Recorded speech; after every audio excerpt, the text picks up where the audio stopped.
Afternoon everyone, Ian from DIY Home and Gardening, 17th of January, so time for that mid-monthly update on the allotment. So let's turn the camera around and have a look as to what's happening, shall we?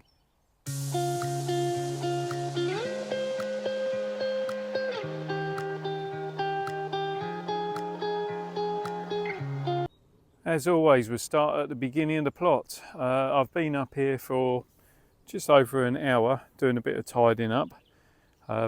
Slightly delayed in my mid-monthly video because I've been away, but nevertheless come back and the weather's quite nice, so I thought I'd get up here. So first bed's still empty, nothing in that at all. Leeks, I've had a bit of a tidy on those, and I just wanted to show you how they're looking. So that one there's had the leaf stripped down, just to show you how good it looks.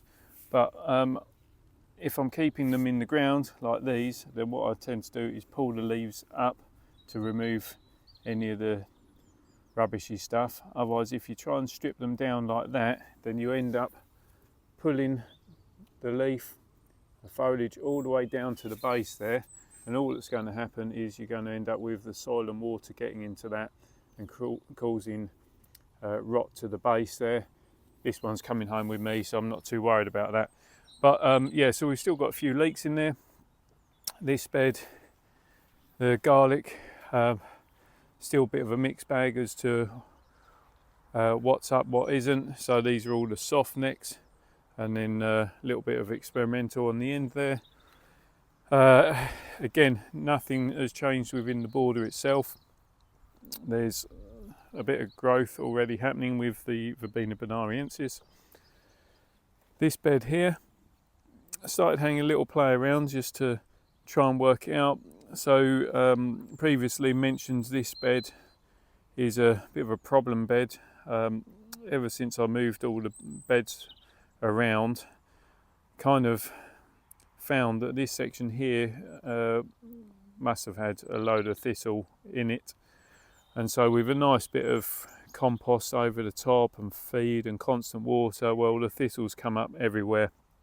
And so that's part of the reason why I've had to clear this back end of the kale and things like that.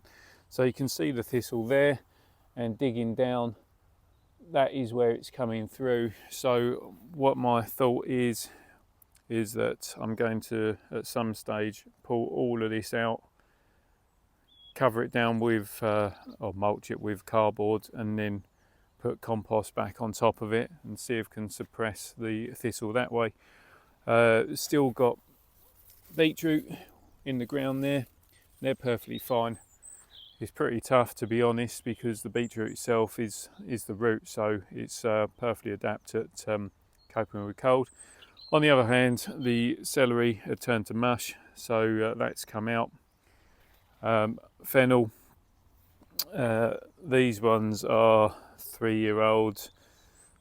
I'm not sure whether they're going to come back, to be honest, but we shall see. More garlic there, so these are the newer garlics, all looking nice and strong. Not much up with them at all. The rhubarb is under here, and that piece there, it's sprouted in start of the video, or start of the month video. So that had sprouted, it's obviously got frosted, not going to come back, but you can see hopefully over the far side there's a few shoots appearing. Yeah, tuck them under, so they're appearing. Blackcurrant's budding up nicely, and I've put the water butt over that clump of rhubarb, see about forcing that as my early crop this year. Moving round, gooseberries again just budding.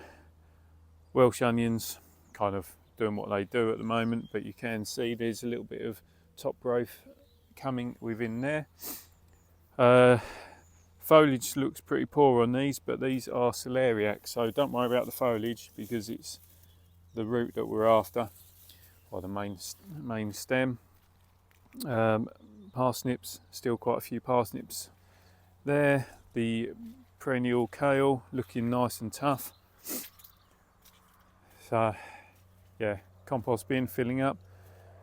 I've had to clean up the artichoke because again that had got frosted, or more than frosted, so a lot of the stems had collapsed. But look at this, it's got a flower bud in it. That's ridiculous. Horseradish, still haven't done anything with that. Brought up another couple of perennial kale with me, so they need to go in the ground at some point. Carrot's still doing its thing. So been doing a little bit of work over here. Let's show you. So this is the polytunnel area, and basically the polytunnel frame itself is centered on this 2x2 timber work. Now, two things: one, the mole was getting underneath, causing a bit of havoc inside, but also only being on 2-inch high timber work meant that actually I was trying to keep the soil level with that so as not to cover over the steel frame and cause more rusting than is necessary.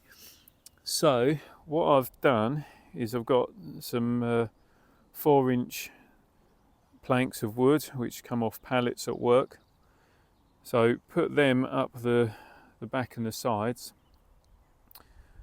so level with the bottom of the surrounding timber work. It's going to give me an extra couple of inches upwards of planting space, so we'll have 4 inches above ground level essentially of planting media depth, so soil, which hopefully will give me some better results. And again, because this bit had been previously a bit neglected, wasted, I had quite a lot of thistle coming up through, so again I've done the same. You can see here, these are all the roots and shoots of bits that I've been pulling out as I've gone along, and getting the cardboard down, making sure it's free from sellotape because you don't want the microplastics. And I've left this as is before I carry on, just showing you how getting a good overlap between the sections of cardboard, just to make sure that you're not going to leave any gaps where the weed's going to come up through it. Once you've got the cardboard down, cover over. And so my plan is to finish this section up, put all the soil onto this half, and then I can then cardboard out the rest of it and timber work across the front there, and that'll give me a nice planting polytunnel for this season. Right, here we carry on. So it all needs a bit of a weed now. Now the slight temperature change, as in it's gone milder, we've had the moisture, and the manure, or the seed within the manure is all starting to germinate, giving us all the grass. So this bed here is the elephant garlic, looking nice and strong, sort of 4 to 6 inches in height already. It's got that slightly insipid green coloration to it at the moment, which is where it's putting on the growth, but without the heat to get the nutrients or chlorophyll properly going. Another month's time, get a nice feed over here and just really perk them up. That's the giant Russian garlic, Egyptian walking onions. Pleased with how they're looking, that they've come through the winter, because previous years suffered quite a lot of loss with them getting too cold and wet. And then these are the other garlics. So they're all the hardnecks garlics. Again, not all of them are up. Newer planted fennel, hoping that they come back. Not sure. Some of them look like they will, those possibly not. The chard, which is all of this, you can see that it got properly frosted, as in frozen. I mean, we had -5, so it got frozen, thawed out, and now the stem cells are starting to break down, decompose. But it should carry on growing. So the outer layer, where they've gone like this, they will be no good. They'll be a bit mushy, and yeah, they get discarded. But you can see the good coloration of all the fresh stuff. Perennial spinach, on the other hand, which is this, I mean, it's pretty much bulletproof. so it just keeps going, doesn't care what the weather does, it's good to go all the time. Then here, no signs as yet, but we got the sand leaks within here. What are the other leaks? Oh, Babington leeks are in there. It's more elephant garlic, and then these are all the onions. So again, same sort of thing, looking slightly anemic but decent. And then this bed here looking so much better after I cleaned it up at the start of the month. So you got the Cavolo Nero, the cauliflower Romanesco type chard, which these newer planted ones, under the slight protection of this mesh, seem to look in better condition than the other ones. Interspersed leeks and shallots.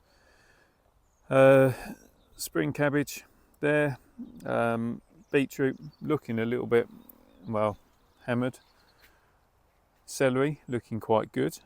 Leeks looking good, so they'll be ready for lifting, separating come April, May. Shallots, and still haven't done anything with the Jerusalem artichoke. And that is where I'm at for middle of January for the allotment. And I'll pack my tools away in a bit and go and show you what's happening at home.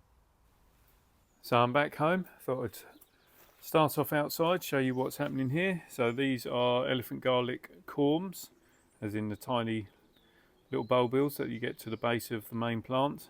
Started these last year, only got 3, seemingly have sprouted, although that one's just starting to do something.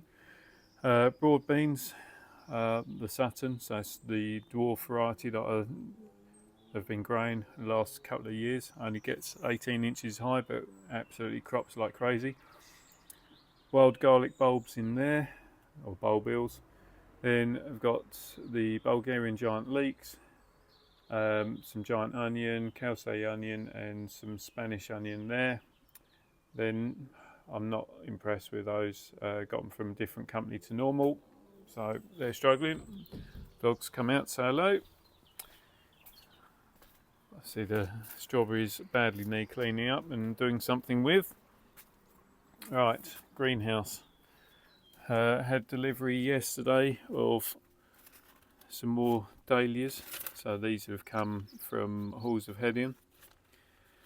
So they've got to be done, but within here I've got all the other dahlias, or dahlia tubers I should say.